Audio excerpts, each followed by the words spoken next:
So, what is transcendence as it's described in the film? I guess it's the moment when a computer becomes sentient. And what is the sentient meaning? Having emotions? Self-aware and able to grow and network itself, and therefore grow at an exponential rate. And so, what is the basic story of the movie then? That's a very difficult question for the time. You know, I don't know how long the movie is, but it needs every one of those minutes in order to tell its story. But it's really a science fiction thriller that is, you know, about a couple who are trying to create a sentient computer. And it also has a very layered emotional story in the movie, which I think is what is beautiful about it.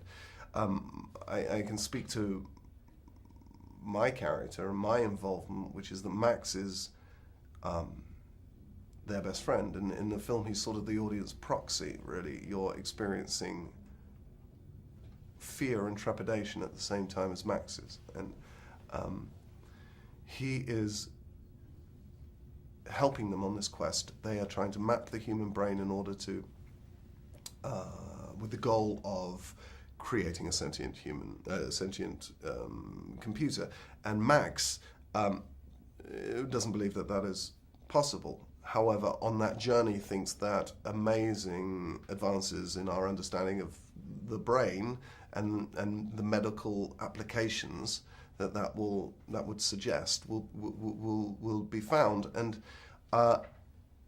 then this dreadful thing happens where Will is assassinated, and he's dying, and he's faced with the choice of letting his friend die or trying to help speed up this process and upload his consciousness into a computer.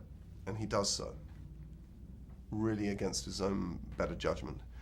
And it's successful. And then the computer wants to network and to grow.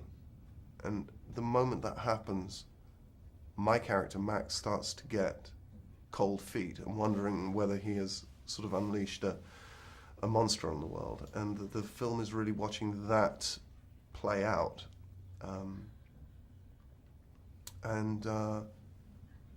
I think I think it asks some really intriguing questions, and it's near science. You know, it's science fiction, yes, but it's very near science fiction, and it is. I went to speak to some neuroscientists about it, and you know, one of the foremost men in the world, Professor Christoph Koch. I asked him, how far-fetched is this? And he said 30 years. And that's an extraordinary thought, because you are essentially talking about immortality in some of our lifetimes, and these people aren't kooks, you know. These. That's so true.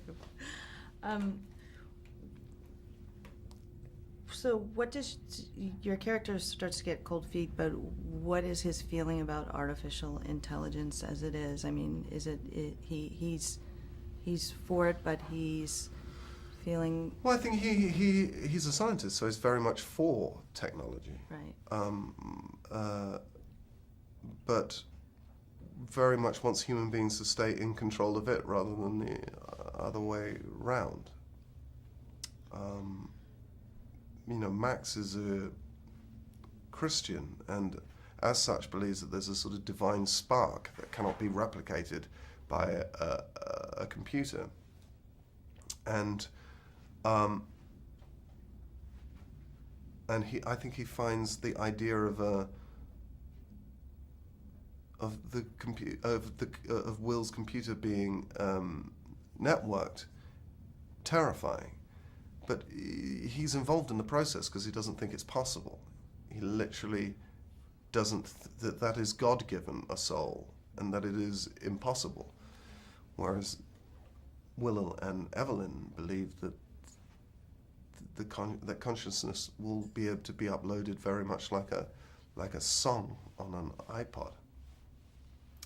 and you know, that's what science says is going to happen, and that's right. It's crazy.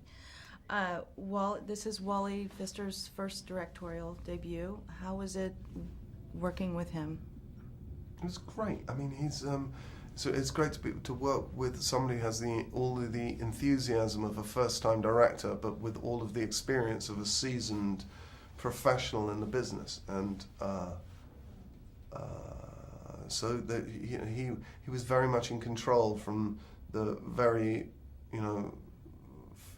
first time that we all met on set, and we all felt safe with him and didn't think about him being a first-time director from that moment on.